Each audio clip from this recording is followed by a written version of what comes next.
Alright,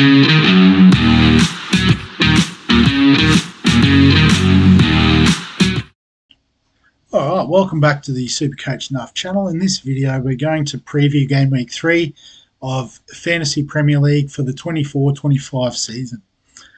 So I guess before we get into Game Week 3 preview, we'll do the review of Game Week 2, which was an okay week for us, but obviously without one certain player and one certain chip usage, 75 wasn't good in terms of the overall game week rank, so 3.5 mil, and the overall rank sits at 681,000.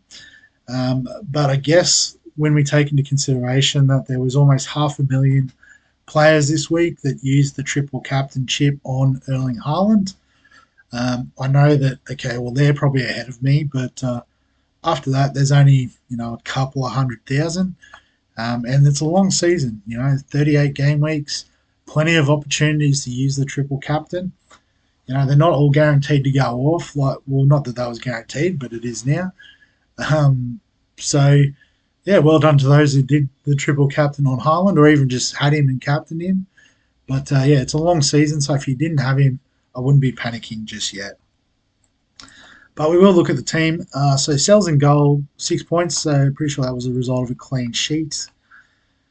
Yes, against Southampton. So part of the reason why we brought him in.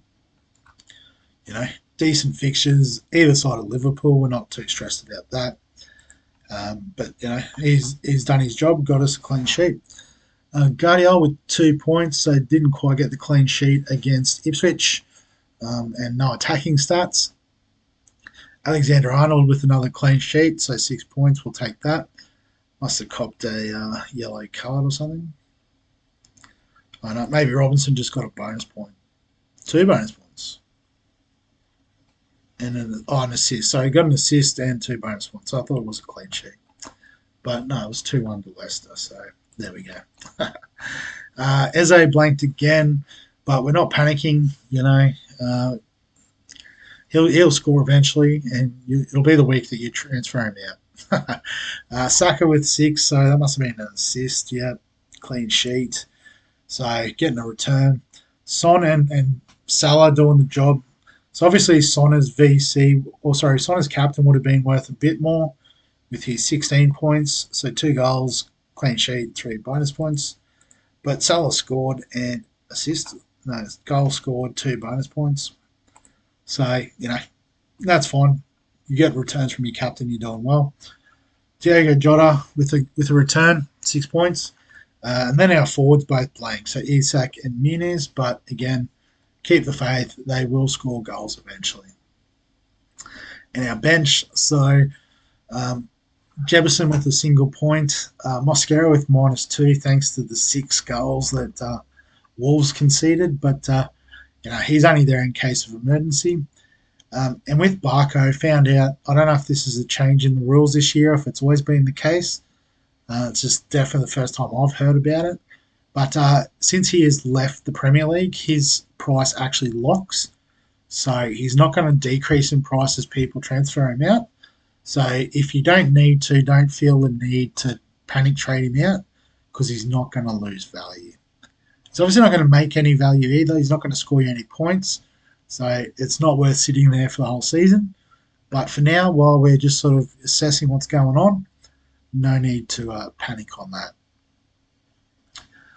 So that's how the team went in terms of the league. So got done by a Erling Haaland triple captainer, Lam Sauce. Well done, Sam. 104 points this week. So 122,000 for the round into the top half mil, so that's nice. So I had Robinson, Salah, Son, Gordon with a nice return, and then obviously, Haaland makes it nice and easy when you play the triple captain there. So some good stuff there. No points on the bench, so all the goodness on the field. You love to see it. If we go to guessing with 103 points that Ashley did something similar. Yep, triple captain Haaland, well done. Also had Smith Rowe scored well. At 5.5 mil offers great value. Diego Jota, Gordon with returns. Gabriel and Alexander Arnold in defence and sells. So, just solid all round team there. I don't know if I need to go through every team every week, but I'll continue to do it for the time being. Hematoma with 87, so captain Haaland, but didn't triple captain, so still fantastic work. Salah and Smith Rowe. Van de Ven with a nice return. Raya with 10 points, so really good result there. Just unfortunate that you ran into a triple captain this week. Jed Mack and Shano's guns, so a bit of a lower scoring game. Have a quick look at Shano's team. Scoring 82, so captain Haaland as well. Salah, Smith Rowe. So, lots of great popular players getting returns. Means, some high scores. And then I guess fairly low scoring, but the East Valley Vikings getting the dub over Guns N' Roses. So after 2 weeks, we've got Cooper on top with Havertz got a clue, 163 points. Again, thanks to the triple captaincy. Shano's Guns with 2 wins puts him in second. And then I guess Hematoma solid with, 80 points, I think, each week for the first 2. So 1 and 1. Lam Sauce jumping up into 4th. And obviously down 5th. And Jed Mack is bottom. Guns N' Roses still waiting for their first win. So in terms of transfers this week, I'll be honest, I haven't thought too much about it. So for those that follow the channel fully, it's mostly around NRL Supercoach, and it's the head-to-head final week. And I've got a bit of cash on the line, so I've really been focusing my energies on that, and not so much looking at Premier League. But again, looking at my squad, I'm pretty happy with it. Traditionally, this is the time where you'd start using transfers because you'll lose free transfers, and you're like, well, I'm going to move Barker eventually. I'll just trade him out. Or, there's a bit of value somewhere. I'll just bring in that player. But because we can now bank up to 5 transfers, I don't feel the need to make a transfer. I can keep a third one for next week and almost do maybe like a mini wild card. So, like, say, for example, Sells runs into Liverpool. We can trade him out for game week 4. Or, we just get frustrated with Eze blanking. We can downgrade to Smith Rowe. Those sorts of things can happen. And then, use the money, maybe upgrade Jefferson to a usable, or a more usable, I should say, third forward. I still feel like he's getting minutes off the bench. Could be one injury away from getting some starts. So, again, not panicked on getting rid of him. Mosquera was like the least owned 4 million player, so I'm not worried about his value. So, it's just one of those things where if you don't have to, you don't have to. Don't really think I have to. Obviously, if you're in a situation you want to get Haaland in because you're panicking, I'd suggest don't panic. There's plenty of time. Either wait till you got a couple of transfers to do some moves, or play an early wild card and make the move that way. Because otherwise, what you're doing is you're trading out like an Isak, and even then, like, I'd need more transfers because it'd have to be Salah down to Smith Rowe, I think. I might be able to do the job. Let's bring him in. And then you'd probably have enough. Yeah, 15.4, that would be enough to get Haaland in. But then basically you're burning 2 transfers, basically just to switch Haaland and Salah. And realistically, you want both in the team. So, it might get to the stage where, I do just have to downgrade Son and Saka to get the 2 big hitters. It might be, well, Diego Jota gets an injury, so then, he'll be downgraded to Smith Rowe and, start making those 2 million sort of moves to get there. But, again, just playing the long game. So no transfers this week. I haven't locked any in, so it's all good. So for my team, we're just looking at the big 3 in terms of captaincy, vice captaincy.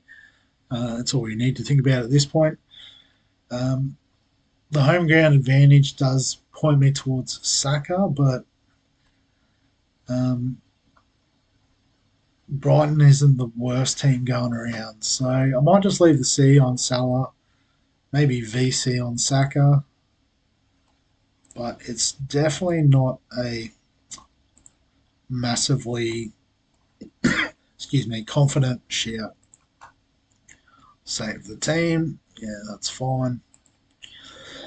Excuse me. Been trying to pump out all the videos before the weekend, so this is the last one, I think.